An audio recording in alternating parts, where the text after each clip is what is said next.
He learnt from the management of a highly competitive sport to his current endeavours. Where we start off is by saying passion.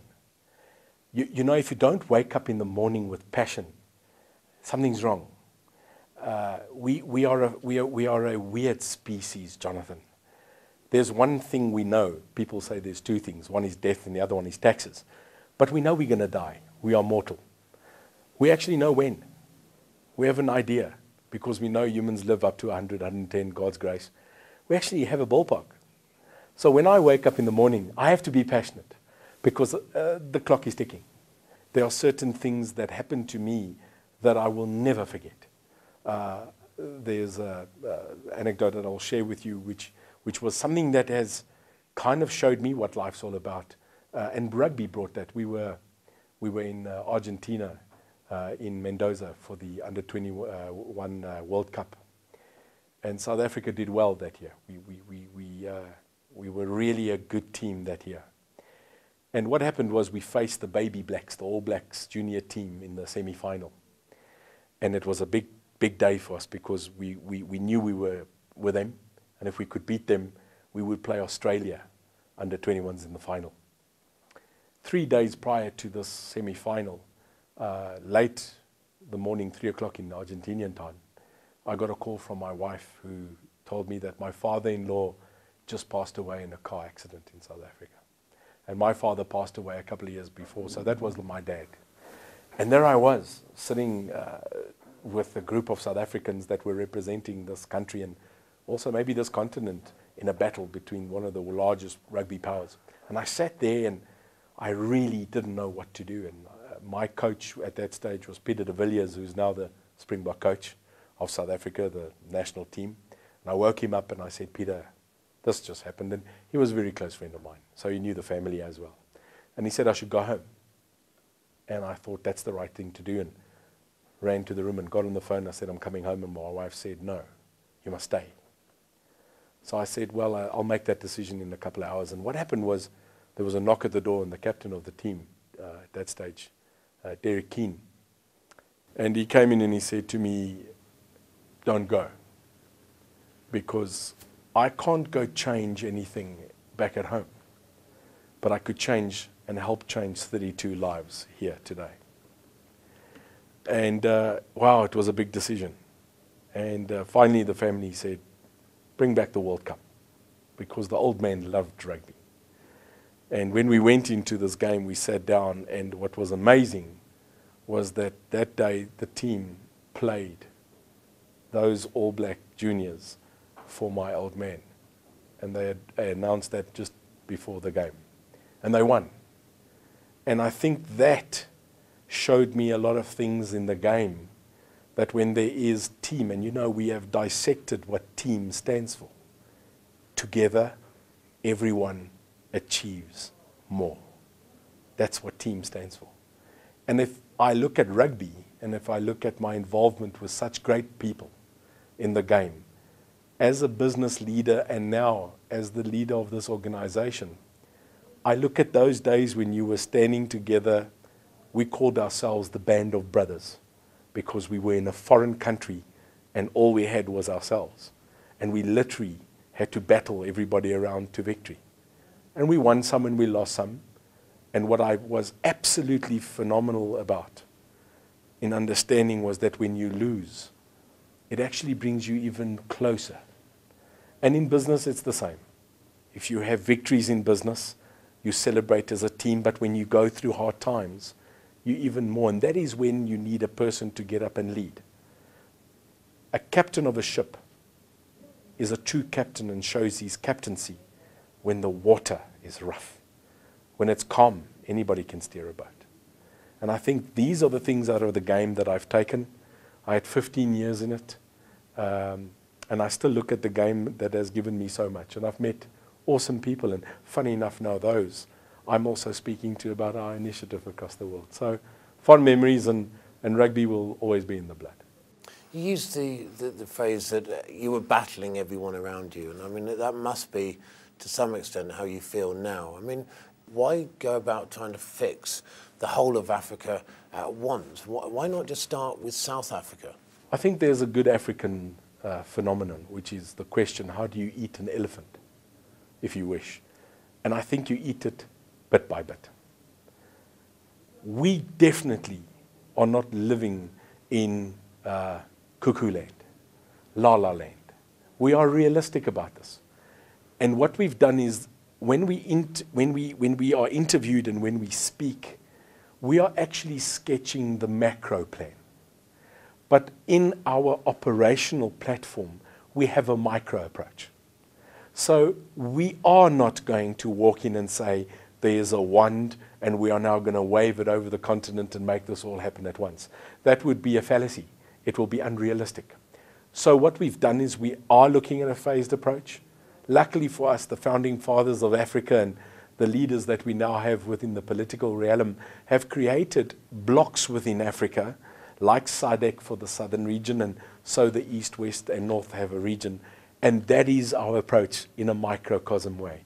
We will first go and start at the SADC level and take on those countries, saturate it with our business philosophy, and then move on. So practically, there is a phased approach. But if we don't understand the macro vision, we will never be able to implement the micro strategy. Recent figures suggest that business leaders in South Africa are very, very optimistic about the future.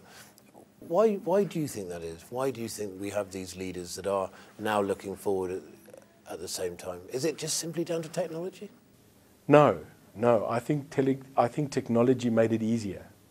I think, if you look at my son today, the access to information he'll have is something I only dreamt about, and my father just couldn't realize. Someone one day said to me, and I'm still trying to remember who him is, and I would like to write him a letter and compliment him that I was too young to understand what he said. I now understand what that man said to me. He said, if a human being can think of it, it is doable. Maybe not today, but it's definitely doable. We have to stand back and say to ourselves, this is not going to be an easy task. Technology is going to make it easier for us. It's not going to do it for us. It will be myself, dare I say Jonathan, you, dare I say anybody that I can speak to that will take that message and take the New Age Brand Africa philosophy to the future. What we did was we simply spoke to 53 people in 53 countries that shared the same ideology, and they're there. We must be naive to think we are the only people that have this passion about this enormous, brilliant continent. And we found them. And we just said to them, go preach this word. Go revive this giant. And they brought a friend. And suddenly we were not 53, but 106. And they brought 2 friends. And they brought 2 friends. And what we're seeing now is the Organization for African Business Development are now in a position to now grow this significant rollerball in every country to an entity that is now ready to be combined into one African structure. We started at one.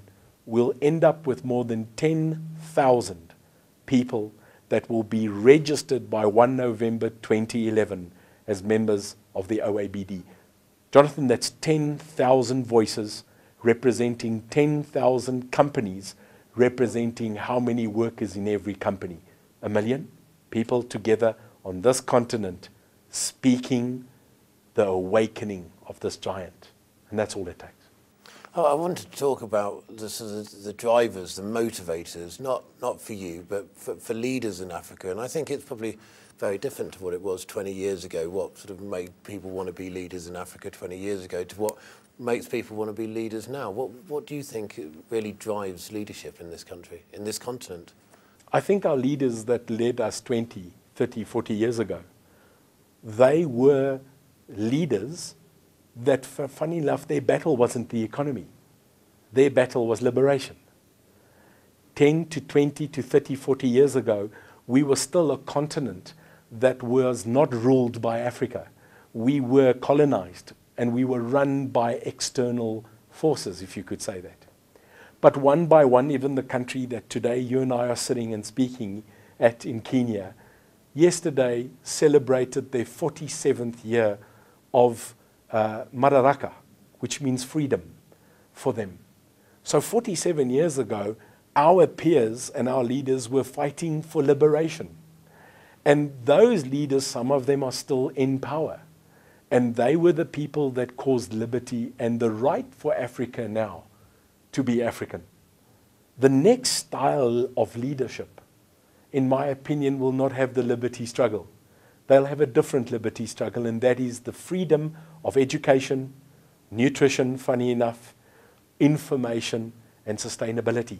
In other words, from a liberator to a person that needs to give service delivery. And that's the new style leaders that are coming. It is inevitable that that is the next leadership. But we cannot leave the roads and the past that were given to us by our past leaders. They gave us the platform for us now to be, might I say, proudly African. Africa has its shanty towns and its farmers that produce their own food, they sow their own seeds, and they support their family. So is it about changing a culture? And if so, how? No, not a culture, a mindset. A culture is what people are based upon. And Africa probably has the most deeply entrenched cultures that you can find. I always say when I speak to people that do not understand set African culture, that what we need on this continent and from the globe is not a culture of tolerance, but a tolerance of culture. We have to live with culture, and I'll tell you, I don't want to walk away from culture, but we need to change mindset. There is nothing wrong with a traditionally subsistence farmer farming to survive, farming to live. But when he has access to 1,000 hectares of land, and culturally he is growing maize and has cattle just to feed himself, there's nothing wrong with going and saying, may I partner with you? May I use the other 900 hectares? Because you're only using 100. But I'd like to benefit you out of the other 900 hectares that I would like to commercially farm. But then go to that said farmer and take his son, who, by the way, is the next generation that might want to be economically viable, and teach him how to commercially sustain his family for future generations. That's not culturally changing him. That's changing a mindset and creating an opportunity. There is an attitude in Africa of South Africa versus the rest of Africa. So how does Neil make sure that the OABD is Pan-African and not just another imposition from South Africa? How does he go about gathering belief from his critics? I don't think, Jonathan, I've been told that sometimes when we are at summits, South Africa deems to be the big brother of Africa, and sometimes we come forward as arrogant. And I want to say I am proudly South African. I love my country. I am, though, first and foremostly representing the continent. The fact that historically South Africa went through that we did, the fact that we've got infrastructure better than our other countries, does not make our country better. It just makes our responsibility on this continent larger. We have that responsibility. But when I sit here as the Secretary General of a business organization, I represent Africa. And I have to listen to what my comrades and my brothers and my sisters on this continent want. And I'll tell you what they want. They want what we all want, a unified business approach. Here's a question. The world has a plan with Africa. Does Africa have a plan for the world? And we can only write that plan if we unify. I mean, how do you go about making sure that the OABD is just not another imposition from South Africa because you are greater and because you've got the poorer countries, the ones with less infrastructure, that must be sort of looking at them and saying, well, we don't need your help? I think when you speak to the people, you have to absolutely look at what level you are addressing your services to, like any business. In business, I think in marketing, we address them as LSM groups. You have